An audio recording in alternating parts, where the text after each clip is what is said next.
Welcome to Mount Gilboa at the Mount Barkan peak on the Gilboa Ridge, 530 meters above sea level. Over here we can see the expansiveness of the land of Israel. To my right, to the west, follow me, you can see that long ridge that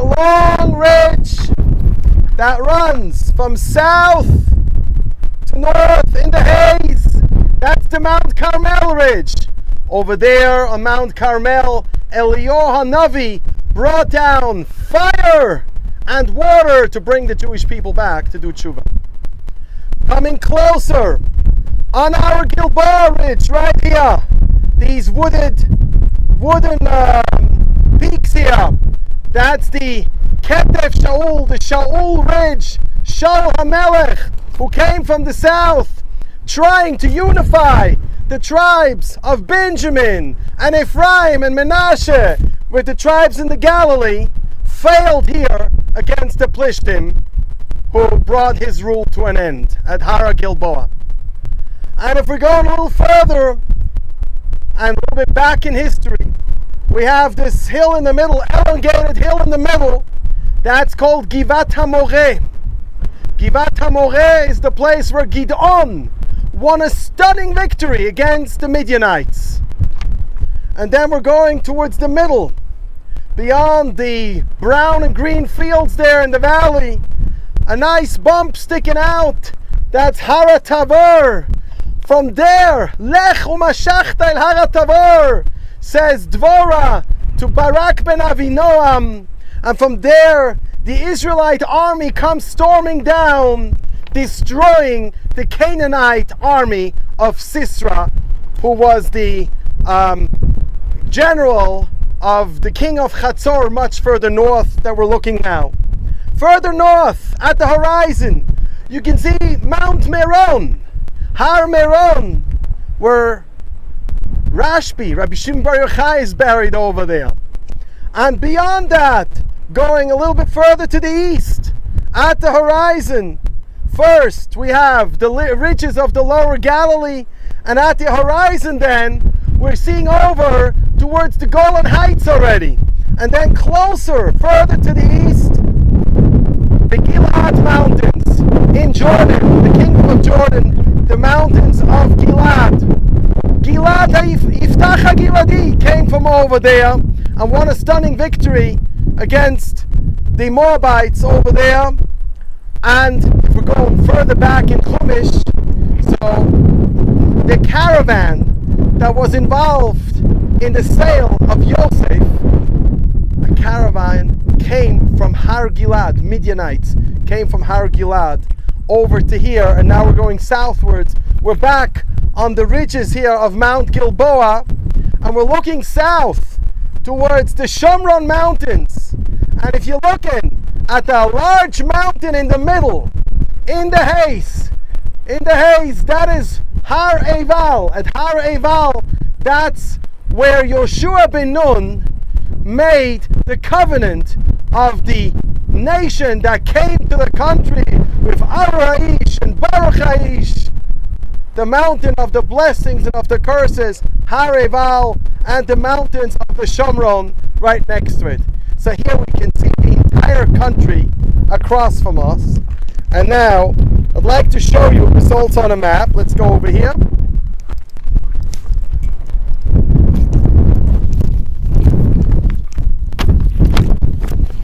We're looking at the map here. We can see Mount Carmel to the right, westwards. Mount Gilboa, where we are. Here's the black dot. That's where we are. Har Gilad to the east. And the Tabor in the middle here. Now I want you to understand, this stretch of land between the sea westwards and the Gilad eastwards, how far, how wide do you think it is? So for that, we want to take out a different map. This map is going to be a little bit more challenging because it's larger. But this map will explain to us a pasuk that we have in Chumash. Just a second.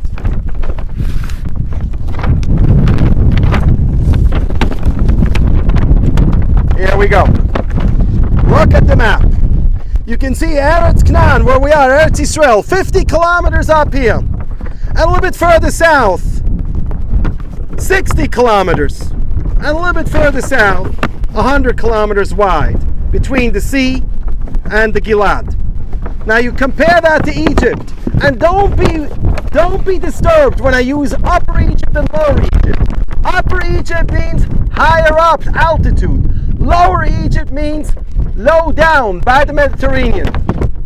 Lower Egypt, as you can see, is 250 kilometers long wide. That is the Nile Delta. But most of Egypt is Upper Egypt. That's Masr, Mitzrayim, the land of narrowness. 25 kilometers at its maximum wide, the Nile Valley. 15 kilometers wide. This is a narrow country. So when HaKadosh Baruch Hu compares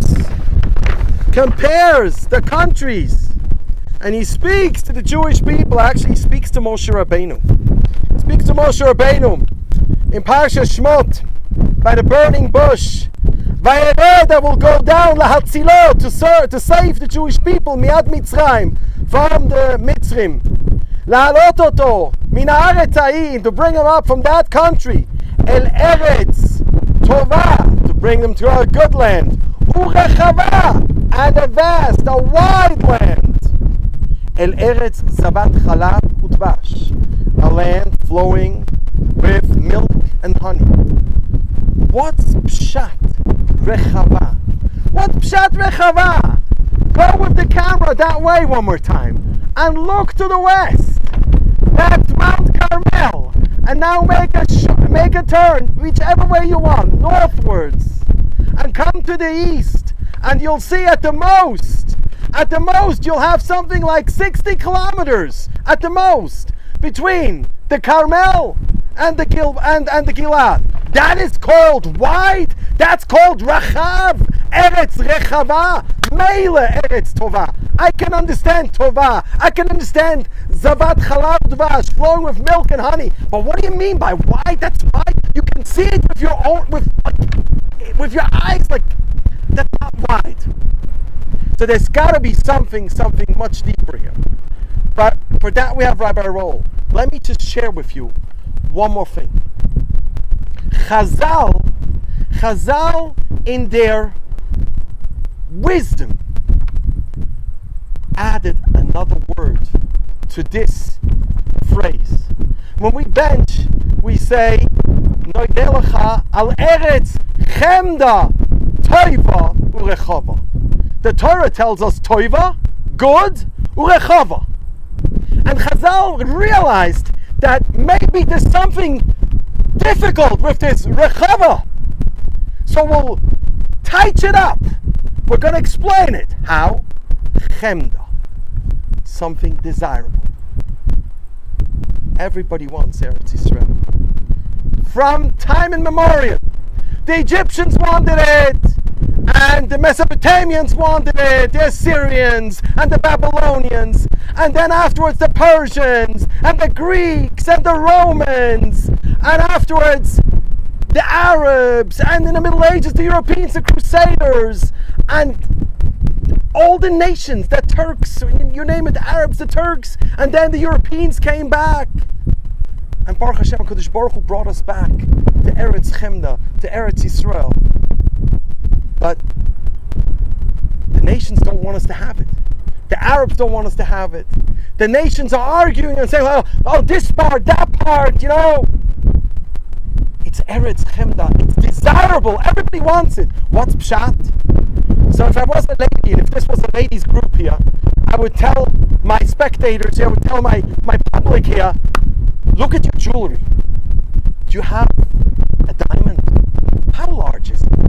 What's the size of a carat? Now look, see the nail of my pinky here? That is more than 1 carat. Gosh, let me tell you. That is like something like, I would say 2 carats or something like that. Precious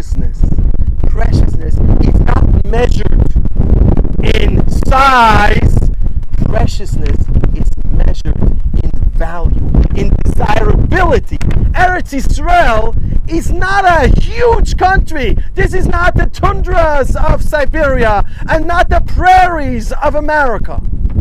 This is Eretz Chemda. It's a wide land, from west, from the sea, to the north, to the east, and then to the south. There's no spot like this where you can see basically half of the country. And on the one hand, it is so small, and on the other hand, it is so vast.